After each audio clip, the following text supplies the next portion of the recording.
Hello everyone, good morning. તો આજે તો મારી સવારે ચાલતા સવારમાં પહોંચી ગઈ છે મારા ફ્લેટે, જ્યાં ત્યારે ફર્નિચરનું કામ જોરશોરથી ચાલી રહ્યું છે.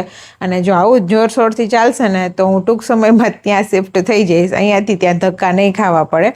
પણ આજે ઇન્ટિરિયર આવ્યા હતા તો મારે એની જોડે થોડી ચર્ચા કરવાની હતી, તો હું આજે ચર્ચા કરવા માટે ગઈ હતી. ચાલતી મારી પાસે સ્કૂટર પણ નહોતું, પણ મારે થોડું ઇમ્પોર્ટન્ટ કામ હતું એટલે મારે જવું પડ્યું. અત્યારે મારે જે ચેન્જીસ જોઈએ છે હું અમને કહું છું અને એ પ્રમાણે મને ચેન્જીસ કરી આપશે. તો આપણે લેડીઝ લોકોને થવું જોઈએ છે કે જે ડિઝાઇન આપી હોય ને એની અંદર આપણે ઘણા બધા ડાઉટ હોય કે આમાં મારું ઘરનું આ સમાઈ જશે તો કે નહીં, કે મારી આ બધી વસ્તુ આમાં પ્રોપર આવી જશે કે નહીં, આ સારું લાગશે કે નહીં, આ કલર કેવો લાગશે, એવું બધું ચાલતું હોય છે. તો તમે જોઈ શકો છો કે અત્યારે આ બધું કામ ચાલુ છે અને વેધર પણ બહુ સરસ મજાનું છે.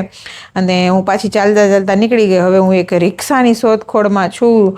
હવે રિક્ષા મળશે કે નહીં, કેટલી રિક્ષાવાળા આવ્યા ને જતા રહ્યા, મને કોઈ આ નથી પાડતું. બોલો, આ એક ભાઈ આવ્યા છે, એ હવે મને લાગે છે કદાચ મને લઈ જશે. ભાઈ લઈ લીધી રિક્ષામાં ભાઈએ મને. હવે મારે તો નજીક જ જવાનું હતું, પણ છતાંય રિક્ષાનો સહારો લેવો પડે કેમ કે આપણે એટલું ચાલી શકીએ એમ નથી. અને ભાઈ હું સોસાયટીના ગેટમાં પહોંચીને ત્યાં મને કાંઈક નવું જોવા મળે. આ કોણ છે? જો બે બાવા જતા હતા, અંગલ મંગલ કરતા હતા, ચકલી ચારા પાડતી હતી. એમ કરતી હું ઘરે પહોંચી ગઈ. હવે આપણે કામ કરશું. બ્લોગ ગમ્યું હોય તો લાઈક શેર સબસ્ક્રાઈબ જરૂરથી કરજો. મળીએ આપણે નવા બ્લોગમાં. Tata, bye bye, C you.